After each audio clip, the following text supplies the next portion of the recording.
Eu não gosto de começar assim, Tati, porque depois eu preciso ficar caçando uma coisa pra começar o vídeo.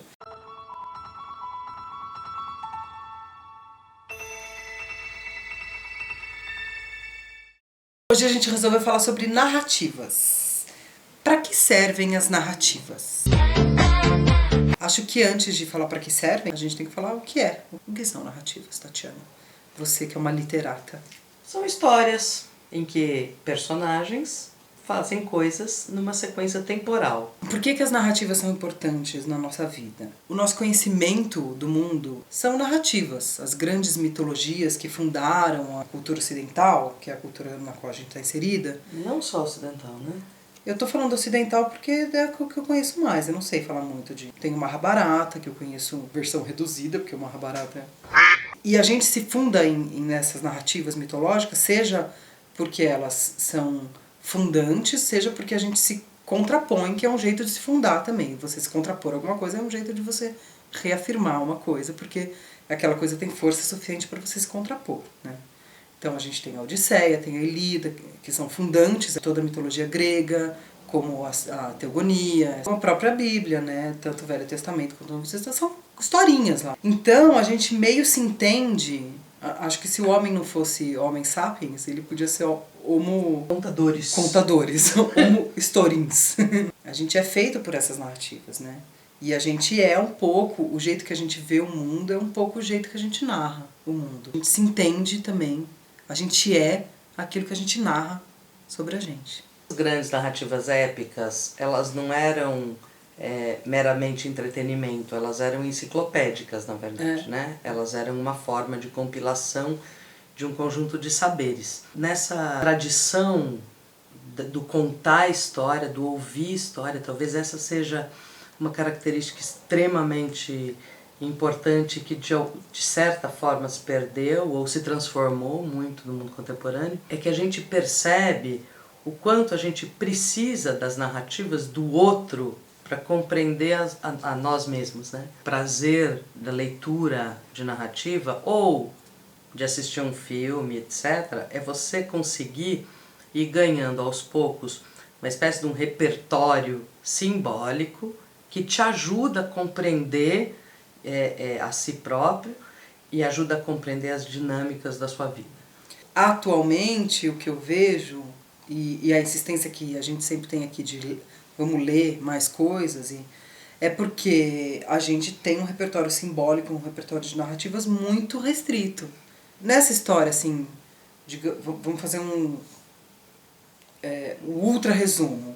Tem essas grandes narrativas que contam essa coisa que o Campbell, lá no meio do século XX, primeira metade, chamou de A Jornada do Herói, num livro que eu já falei que é maravilhoso, que chama Herói de Mil Faces, que ele pega todas essas narrativas e percebe que tem um padrão de um herói, vou frisar o masculino do termo, de um herói que faz uma coisa.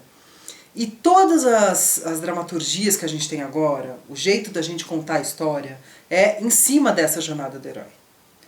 E aí é o pulo do gato, de uma coisa que eu tenho percebido e tenho falado, e sou muito mal-vinda quando eu falo essas coisas, que essa narrativa é necessariamente fundante do patriarcado. Porque a forma e conteúdo, que é uma discussão bem longa em arte, que eu não vou entrar nisso, mas forma e conteúdo conversam, né? Uma coisa ela não é só forma nem só conteúdo, mas toda forma traz um conteúdo. Ficou cabeção agora, né? Ficou cabeção pra caramba. O que eu estou falando é, a gente conta histórias, essas histórias que a gente conta, elas são todas da mesma forma.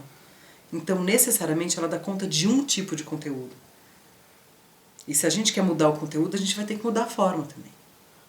Os americanos, que são muito bons em sistematização, isso é a glória e a decadência da cultura americana, sistematizaram essa jornada do herói, que é uma coisa bem ampla, pegaram o trabalho do Campbell, que é um livro lindíssimo, e transformaram isso em jornadas bem... palpáveis, óbvias. Bem óbvias, assim, se você for ver qualquer filme de Hollywood, ele vai seguir esses passos da jornada do herói, que é basicamente um cara, Harry Potter, entendeu? Harry Potter segue direitinho também. É um cara que nasce, em geral, com uma marca, né? No Harry Potter é esse o caso, mas... Ou o Luke Skywalker, ele vai ter uma missão, num determinado momento ele vai ter o chamado dessa missão, ele vai negar esse chamado, aí finalmente ele vai, o chamado em geral é de uma missão que ele tem que fazer alguma coisa pelo povo dele, né? Então ele tem que fazer uma jornada mesmo, percorrer uma coisa, buscar alguma coisa que é o elixir ou que é alguma sabedoria, aí ele vai ter esses percalços, ele vai ter um momento que é mais, que é aquele momento no filme que tudo caga, aquele momento que o Jonas vai para dentro da baleia, né? Esse momento denso da história, esse momento difícil, onde tem um negócio aí que ele desiste de tudo, aí tem a redenção dele, tem a volta por cima, que é aquele momento no Harry Potter que ele morre e vai conversar com o Dumbledore, é esse momento, assim.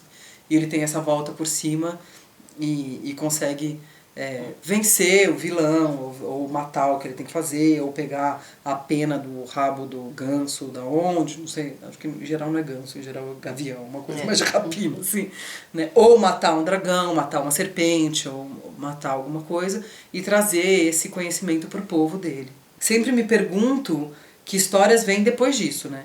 O que aquele povo fez com esse conhecimento, que talvez seja a história do pós-patriarcado, assim.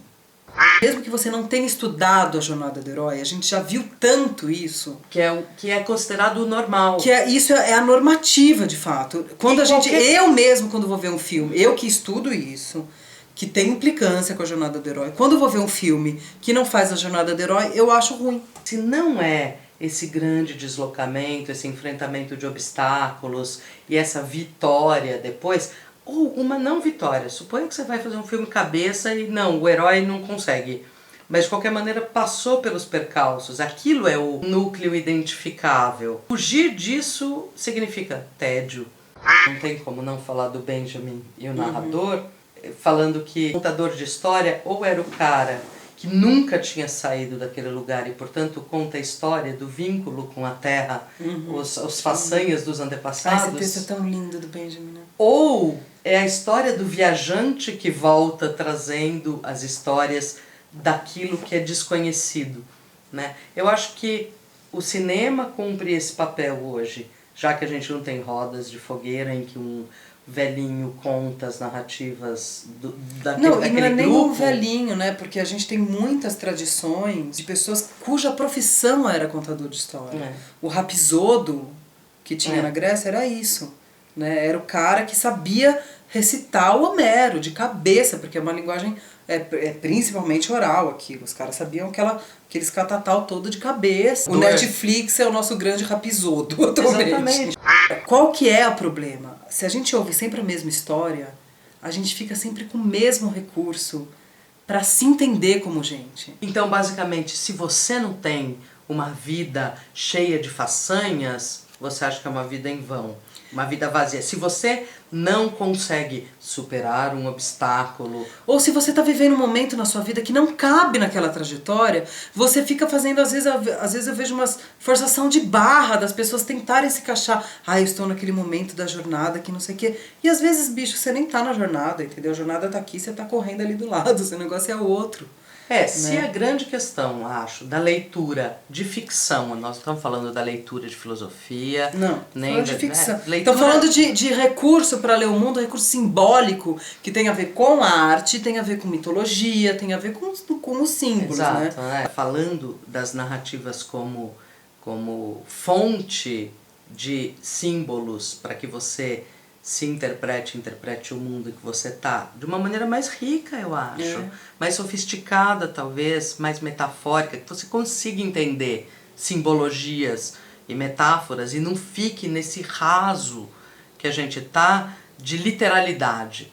Né? Ou seja, você só entende as coisas no sentido mais res do chão, mais baixo, mais... Res do chão foi muito bonito. Eu gosto desse termo. Já indiquei esse vídeo, queria indicar de novo, que é um vídeo de uma palestra TED da Chimamanda que chama O Perigo de uma História Única. Além da gente estar vendo sempre a mesma história, a gente está vendo a mesma história de um determinado mundo. E isso também é dominação cultural, gente. A gente está vendo histórias de realidades que não necessariamente são as nossas. E essas histórias, elas se acoplam à nossa realidade e a gente fica achando que aquilo é o normal e o natural, sem olhar pra gente mesmo, importando essas histórias e vendo sempre as mesmas histórias, em vez da gente fazer as nossas. A gente não tem recurso, a gente vai fazer as nossas com aquela forma. E aí não tem como o conteúdo se adequar a uma forma que já está estagnada, entendeu? Acho que é o papo bem cabeça, assim, que eu estou falando. Mas é uma coisa pra gente ficar atento. As histórias são todas iguais, dá um pouco de tédio. Elas acabam sendo reprodutoras de uma forma de ver o mundo que muitas vezes é muito nociva pra gente.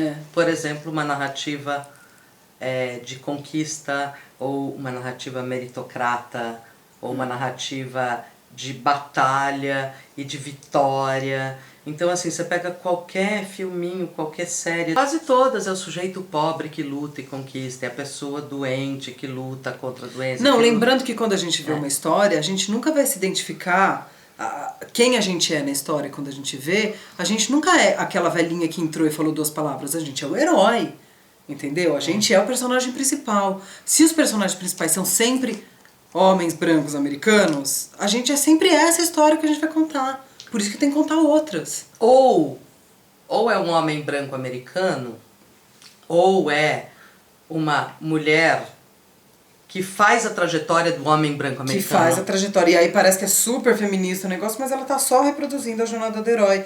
E só muda o gênero, mas continua sendo a jornada do herói e não uma jornada feminina que teria outro formato narrativo, não é isso? Exatamente. E a questão, na verdade, é que a gente está tão afundada no patriarcado há tantos anos que a gente não sabe qual seria essa jornada feminina. A gente não sabe. Fica o desafio. O que é a narrativa feminina, de fato? Né? O que seria... E assim, será que a gente necessita tanto, num tempo que a gente está tão mais tentando fazer as coisas coletivas, tentando mais igualdade? Será que a gente precisa tanto de jornadas de herói? Será que não são outras jornadas? Será que a jornada do povo, entendeu? Eu não sei o que seria uma jornada coletiva, a gente não sabe quais são. Eu, pelo menos, assim, do tamanhinho que eu sou, na minha idade, com o meu pequeno estudo, não sei. Uma coisa eu sei, em Hollywood não está. Porque como a gente está muito viciado, o que vai fazer sucesso está encaixado nisso. Né? Então, quais são as histórias que estão aí para serem contadas, né? Que nos vão dar recurso para a gente fazer o que a gente tem que fazer, que não é nada do que a gente já fez.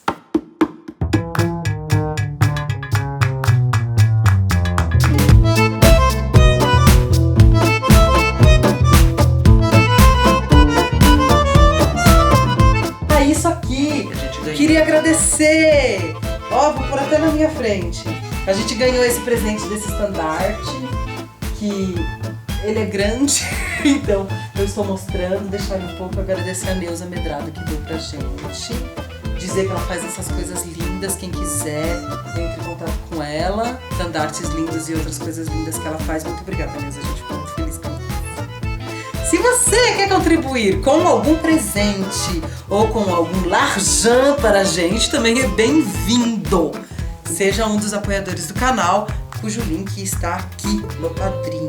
Como funciona? Eu explico lá, tem um vídeo didático, a gente pensou nisso. Explica lá, é simples. Eu mesma consegui fazer, então é simples.